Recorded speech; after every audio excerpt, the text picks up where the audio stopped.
Scommetto che ti è capitato spesso di chiederti quale verbo ausiliare devo utilizzare, essere o avere. Magari eri appena arrivato in Italia, appena sceso dall'aereo, hai chiamato un taxi e buongiorno, ho arrivato, scusi, sono arrivato, no, ho arrivato all'aeroporto. La domanda a cui risponderemo oggi è proprio questa: essere o avere?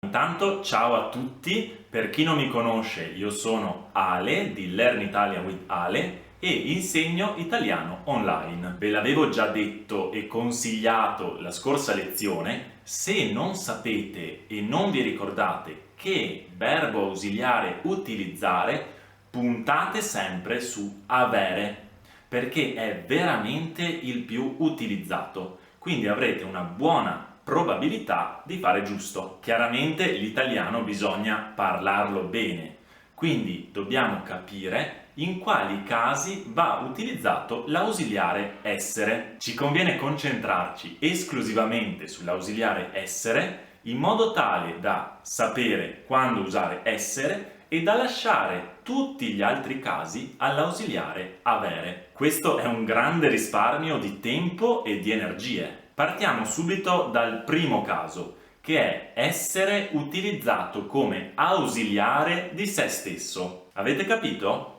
Quando dovete coniugare il verbo essere ad un tempo composto, bisogna sempre utilizzare essere anche come ausiliare. Ecco due esempi. Sono stato al mercato a comprare del pesce. Dove siete stati ieri sera? Come vedete qui abbiamo il verbo essere al passato prossimo, il tempo che abbiamo studiato la scorsa lezione. Abbiamo l'ausiliare sono nella prima frase e siete nella seconda frase e poi abbiamo il participio passato di essere che vi ricordo è estremamente irregolare perché è stato.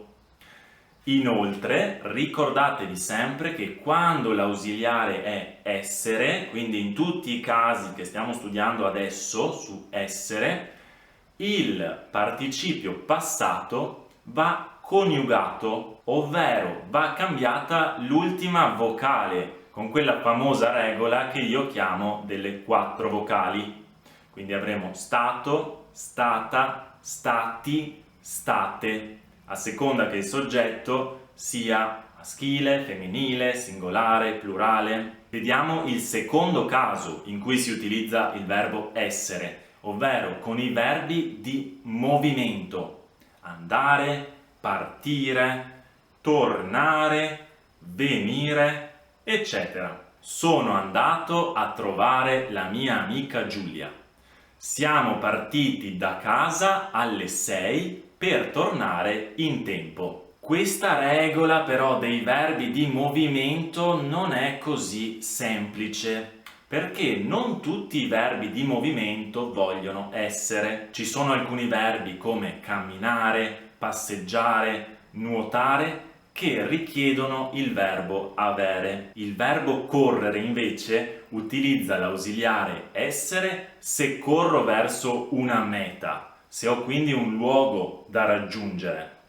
L'ausiliare avere invece se ad esempio devo raccontare ad un amico che ho corso per allenarmi. Comunque tutte queste sono sfumature che si imparano con il tempo. Inoltre se le sbagliate non è per niente un grosso problema, quindi state tranquilli e concentratevi sulle cose invece importanti. A proposito, se il video vi sta piacendo, come sempre vi chiedo un like per supportare il mio progetto. Grazie di cuore. Vediamo adesso il terzo caso che richiede l'ausiliare essere, ovvero i verbi di stato. Quei verbi che esprimono uno stato del soggetto, quindi il verbo stare, il verbo morire e tanti altri verbi. Ecco degli esempi. Io sono nato in Italia. Ludovica è rimasta a casa perché aveva la febbre. Attenzione ai verbi riflessivi, perché anch'essi richiedono l'ausiliare essere.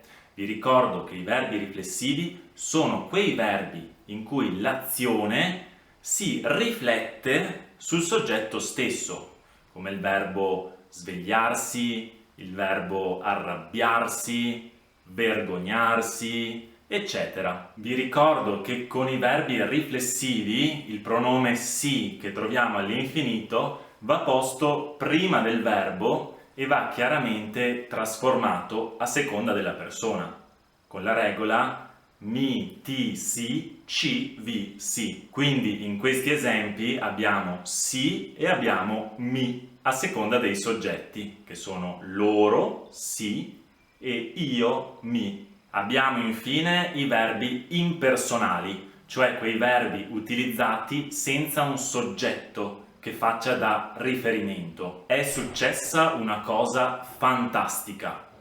È piovuto tutta la notte. In realtà, con alcuni verbi, come il verbo piovere, vengono accettate entrambe le forme, sia il verbo essere che il verbo avere. Quindi potrò dire è piovuto oppure ha piovuto. Dunque, abbiamo visto i casi in cui viene utilizzato l'ausiliare essere.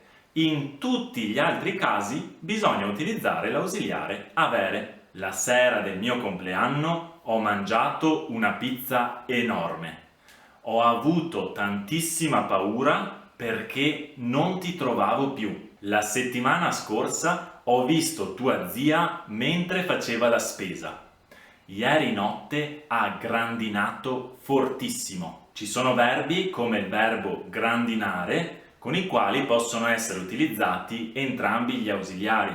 Quindi potrò dire è grandinato oppure ha grandinato. Avevamo appena visto che la stessa cosa vale per il verbo piovere. È piovuto, ha piovuto. Nel secondo esempio notate come il verbo avere sia ausiliare di se stesso. Anche questo l'avevamo già studiato la lezione scorsa. State attenti a non confondervi quando utilizzate il verbo avere in un tempo composto. Tenete sempre presente le due parti, l'ausiliare e il participio passato. Il mio consiglio rimane quello di non imparare a memoria tutte queste regole, ma piuttosto di riguardare il video più volte e di familiarizzare con le regole e poi provare ad applicarle quando ascoltate l'italiano o quando lo parlate. Come sempre scrivete un commento utilizzando uno dei due ausiliari essere e avere, vi sarà molto utile per fare pratica e non dimenticate di iscrivervi al canale. Noi ci vediamo nel prossimo video. Ciao!